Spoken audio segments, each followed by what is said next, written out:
Hello everyone, thank you for joining me on my page here, Be Weightless. My name is Jenn Espinosa-Goswami, and I'm so thrilled that you're joining me here, either live or on the replay.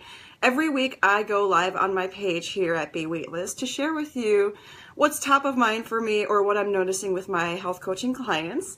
And I love to share the nuggets of wisdom that I've pulled from either my conversations with clients or what I'm experiencing in day-to-day life when it comes to health and wellness. So today I wanted to talk about something that has come up from a book club discussion I had last night. Yes, I am an avid reader. I digest books quicker than a lot of people digest carbs, and I can't get enough books. I mean, if books were food, that would be my all-you-can-eat buffet. So I love to read books, and I recently joined a book club. And the book we were focusing on this time was a business-related book or personal development type book, and it was called The Slight Edge by Jeff Olson. Now, I would show you what the book looks like, but I actually bought it on Amazon because it was way cheaper, way more convenient, what have you. I usually prefer hardcover books, but in this case, I just bought the Amazon copy, so you can get yours for very cheap, called The Slight Edge by Jeff Olson. But one of the things that came up in our book club discussion last night, which really made me pause, is one of my friends asked, well, how do you know when it's time to quit? I'll repeat that. How do you know when it's time to quit? Now, there are a couple of different answers we can go through with this one, but some of the answers are going to be more satisfying than others. And I'd like to kind of walk through this a little bit in terms of your health, because I talk to a lot of women who have done multiple things in their lifetime, and some of those things worked, some of them worked not so well, and some of them are continuing to work, but not at the level or the pace that my clients would like them to. And so that's when they usually get to a point where they want to seek assistance, because they're like, well, it's been years, decades, what have you, and I'm not getting anywhere. And these women, fortunately, have not decided to quit yet. But that's a valid question. How long should you slog through your health and wellness goals before you seek assistance or before you quit? And should you quit before you have tried to seek assistance? Or what type of assistance should you be seeking before you quit? No, those are all really good questions, and I'd like to kind of walk through them one at a time because they're all very valid questions, but they're all dealing with a very specific type of circumstance or background. Yes, my elephant in the room is there, so I'm here to expose it all, one small bite at a time. So how do you know it's time to quit? This one was very difficult for me from a business standpoint. So you know I have a health coaching business. I recently became a full-time entrepreneur back in October of last year. And I have been working in this business for quite a few years.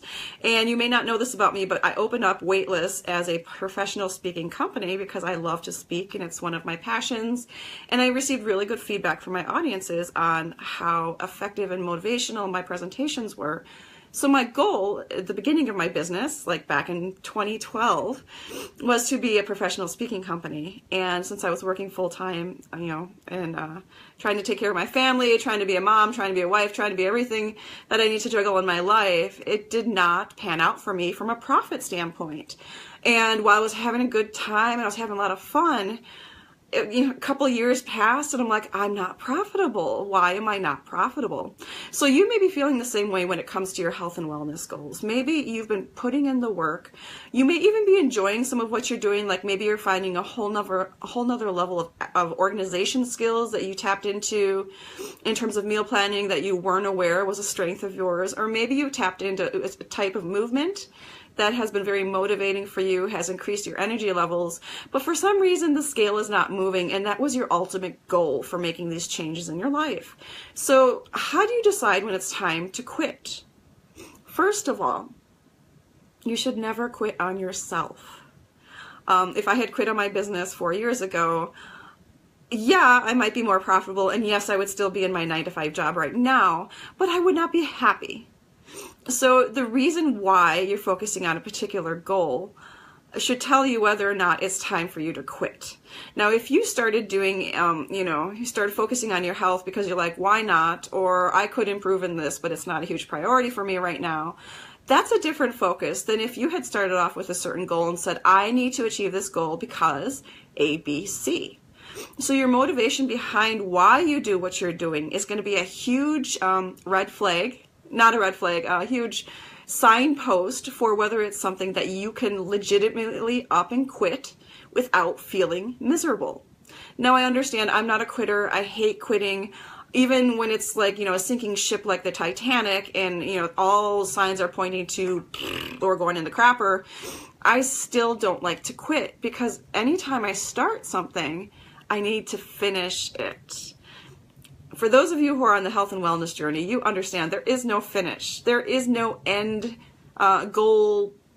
I'm sorry. There is no line in the sand where this is your destination and this is it and that's the end. There's no finish line. It's not a race. There's no, you can put deadlines on your goals, but it's not necessarily going to be something that if you don't reach your health and wellness goals by your deadlines, your self-imposed deadlines, it doesn't mean that it's worth throwing the whole endeavor into the air and saying, forget it, I don't need to focus on this anymore. So if you're a person who tends to quit very easily, it's probably because you're quitting on the things that don't really matter to you. Let me explain what I mean by that. For example, suppose you're someone who's like, I need to get more consistent exercise. Well, there are a lot of different ways you can get more consistent exercise, right? We have a whole plethora of ways. You can go outside more often. You can join the gym. You can lift some weights. You can play with your kids more. You can get up every hour and walk around your office. There are lots of strategies to get you to that goal of consistent exercise.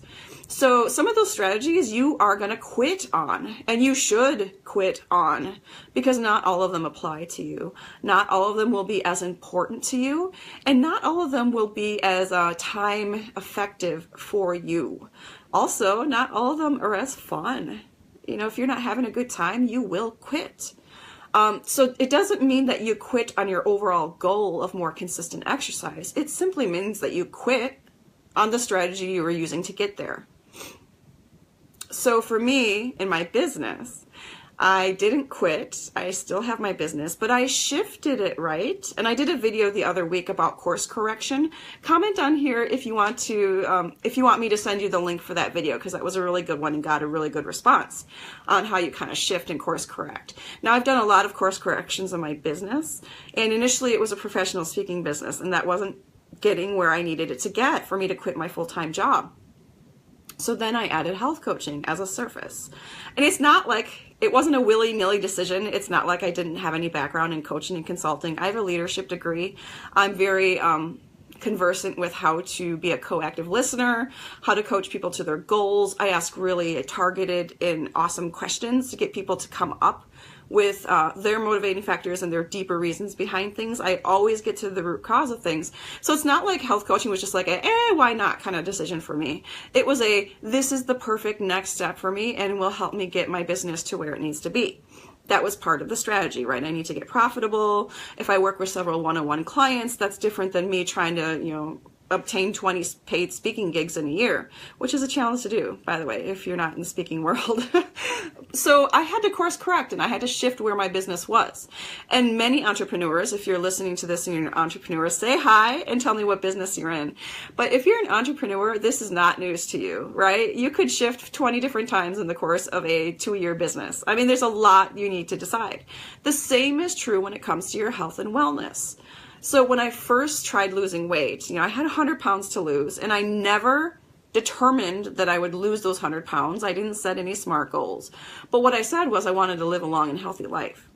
So right away, I threw some strategies out there, and I said, well, I'm not going to take Slim Fast. I'm not going to do this. I'm not going to do that. I determined what my deal breakers were right off the bat, because that was super important for me. But what I was doing in that first month was drastically different from what I was doing in month 12 when I was, 5 or 10 pounds away from my goal.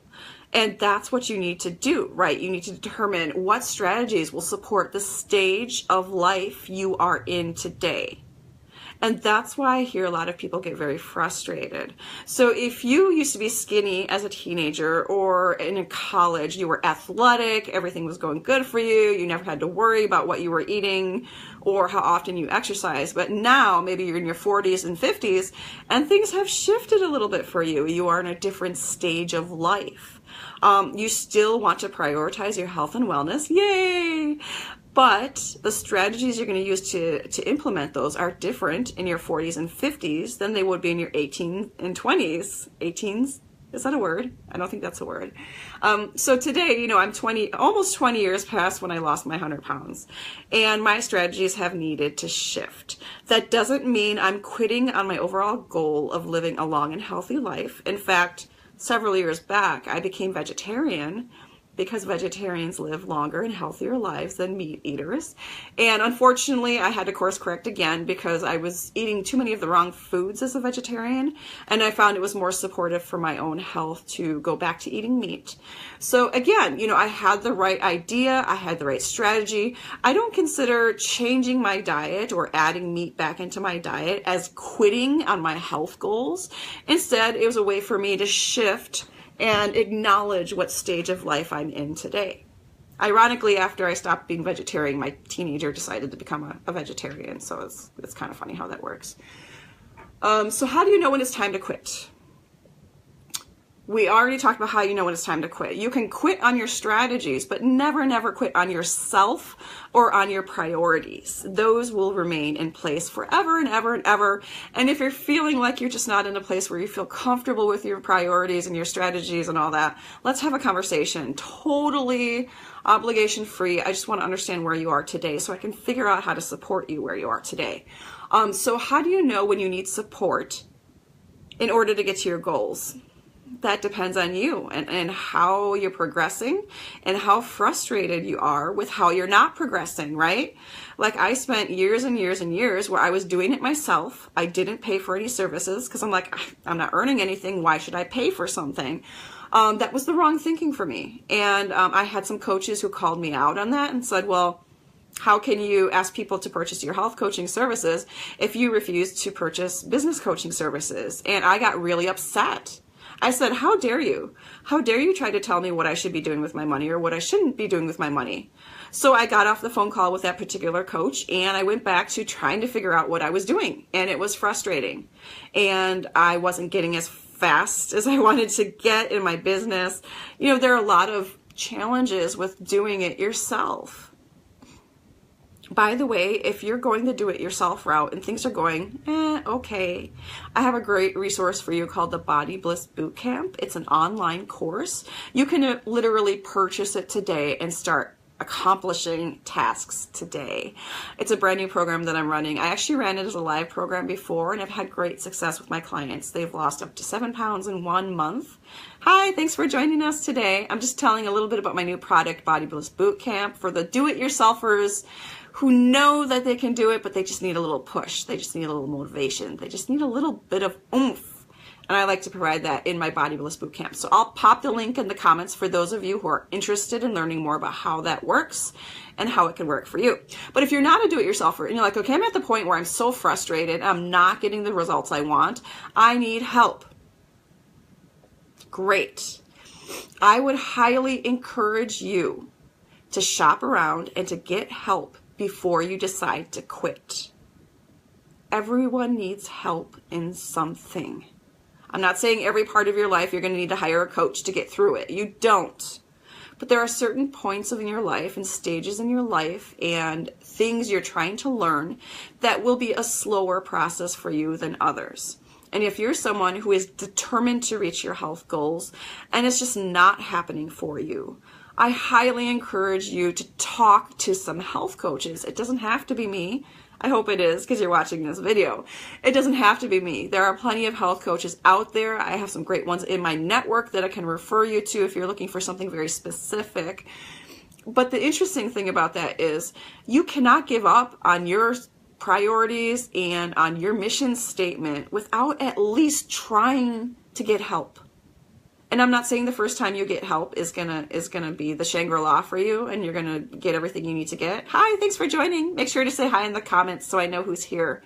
I'm saying that it's most important for you if you're really struggling and really frustrated and not seeing the kind of progress you'd like with your health goals is to find support and shop around for that support and make sure it's something that will help you. But the most important thing is don't quit before you've at least researched your support options. I could have quit on my business a couple of years ago when I still wasn't profitable. After several years of slogging, I was writing amazing blogs. I was promoting it on social media. I was doing the same things I'm doing today, but not at the same momentum I have today. And I'm very thankful because time is our ally.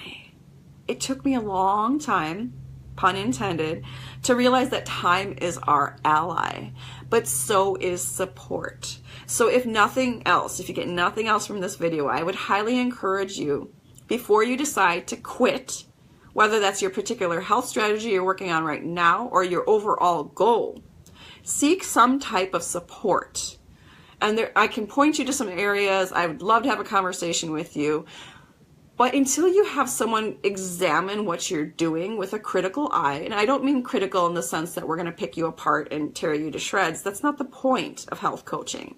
The point of health coaching is to turn an objective third eye on what it is you're doing so that we can figure out where the gaps are, right? That's what we're there to do.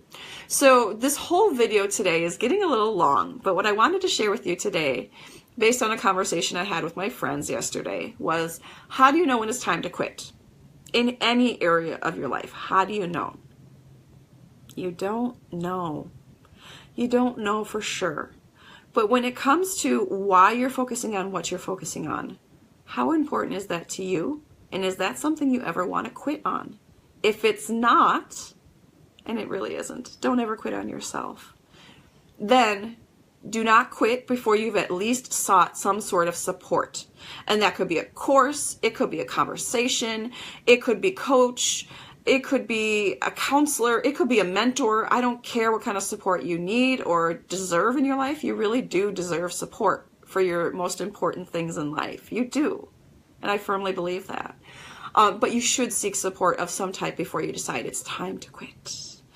And what form that support takes is entirely up to you. Of course, I'd love to have a conversation with you, but that's up to you. So now if you're watching this video either live or on the replay, I'd like to hear from you.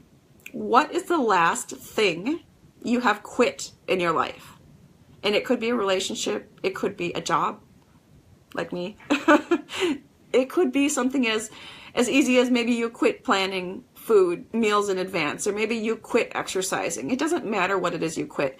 But what is the last thing that you quit? And I'd love to hear this from you. What is the last thing you quit? And is it something that you want to get back into? There's no shame in saying, I quit this before, but now I think it's worth investigating again. I think it's worth revitalizing and rebirthing this, right? There's always different stages in life where it's appropriate for you to take action on something you didn't act on before. So this is Jenn Espinosa-Goswami telling you how to know when it's time to quit. Thank you for joining me here at Be Weightless. And this is a live stream video that I do every week. So if you're watching this, let me know what you'd like to hear more about so that I can serve you better where you are today. Also, I'll pop some resources in the comments there so you can connect with me and we can have that conversation about the right support for you. We don't know until we start that conversation going, right? Thank you for joining me today. This is Jenn Espinosa-Goswami. Enjoy the rest of your day. All right, bye-bye.